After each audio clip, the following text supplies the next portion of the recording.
Outmanned, outgunned, and relying on sheer willpower to repel Russia's invading armies, Ukraine's soldiers may have one big ace up their sleeve. An ace that is so influential and powerful that Ukrainians are naming their dogs after it. Join us today in Drone Zone as we talk about the drone that revolutionized war in Ukraine, the Bayraktar TB2 drone. The Bayraktar TB2 drone, with a wingspan of 12 meters or 472 inches and the ability to carry 4 laser-guided bombs, has reportedly taken out columns of armored tanks and personnel transports from the air with ease. Volodymyr Zelensky's defending forces have been releasing videos to social media teasing Russian troops with tales of the Bayraktar TB2's fatal attacks executed out of nowhere to boost their troops' spirit and demoralize the adversary.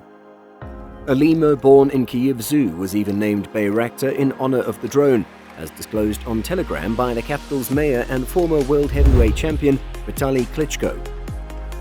Turkey's first unmanned aerial vehicle, or UAV, may not be as advanced as General Atomic's MQ-9 Reaper or Sky Guardian drones. However, its allure stems from a ruthlessly efficient cost-benefit ratio on the battlefield.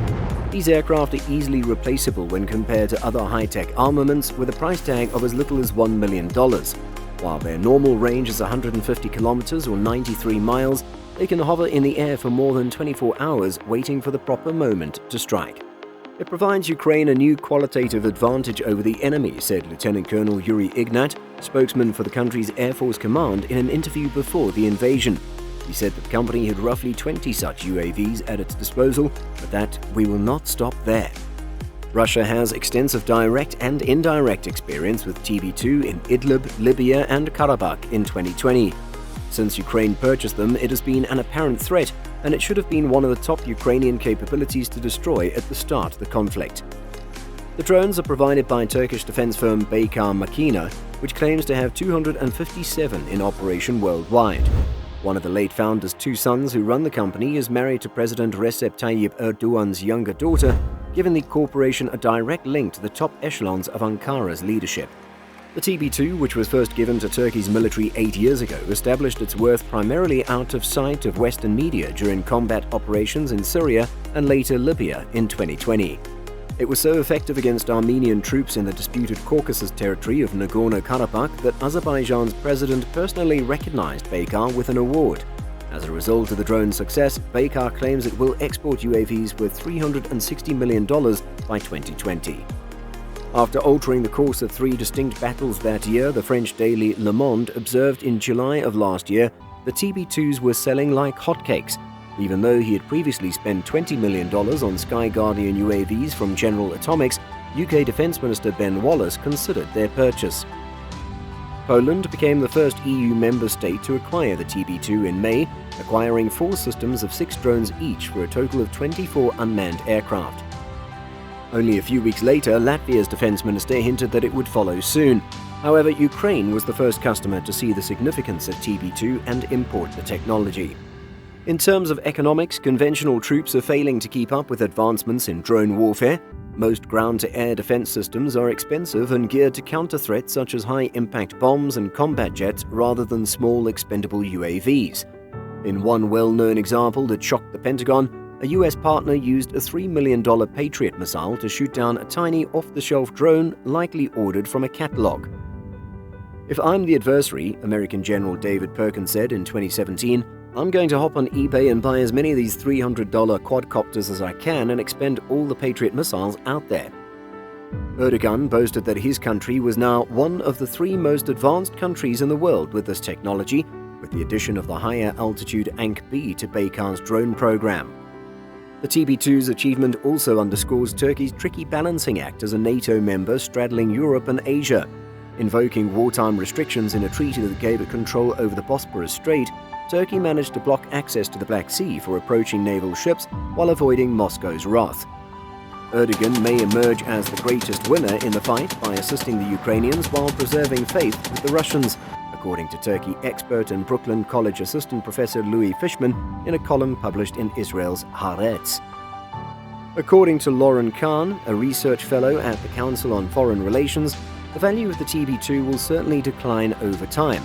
Russia should be expected to employ its full defensive capabilities, including hacking against the Turkish drone, although appearing to underestimate the armed reaction they would face. Bayraktar TB2s are slow, huge, low-flying and radio-controlled, Khan wrote on Wednesday. However, not everyone in the West is thrilled with Baykar's foreign success. Last August, over 24 members of the United States Congress urged Secretary of State Antony Blinken to cancel export licenses for U.S. technology that they claimed was being used in the Turkish company's drones.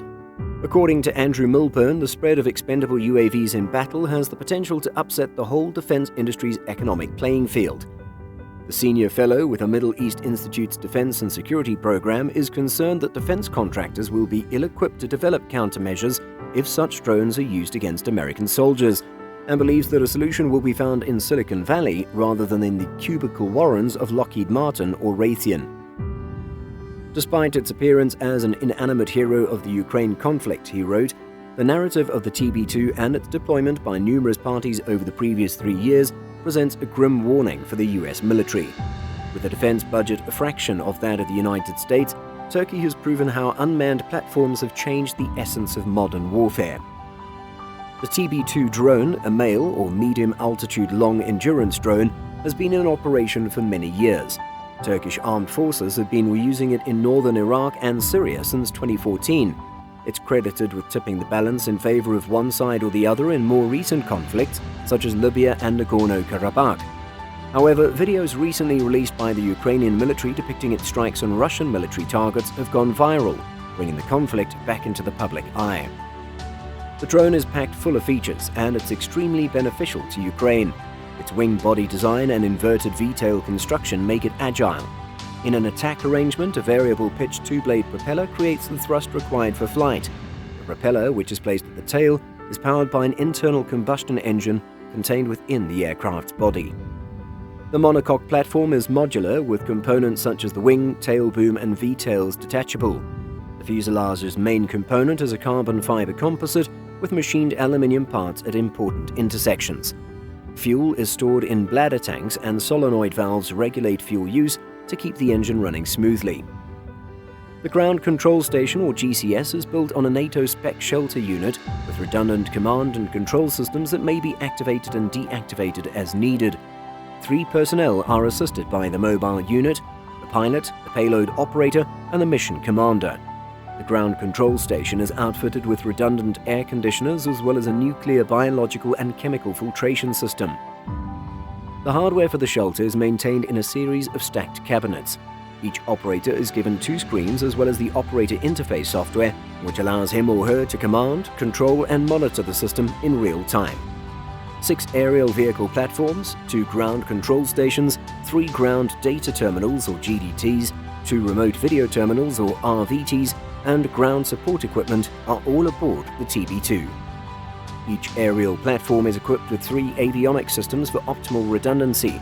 Because of the platform's cross-redundant architecture, the pilot, payload operator, and mission commander may all control and monitor the ground control system at the same time.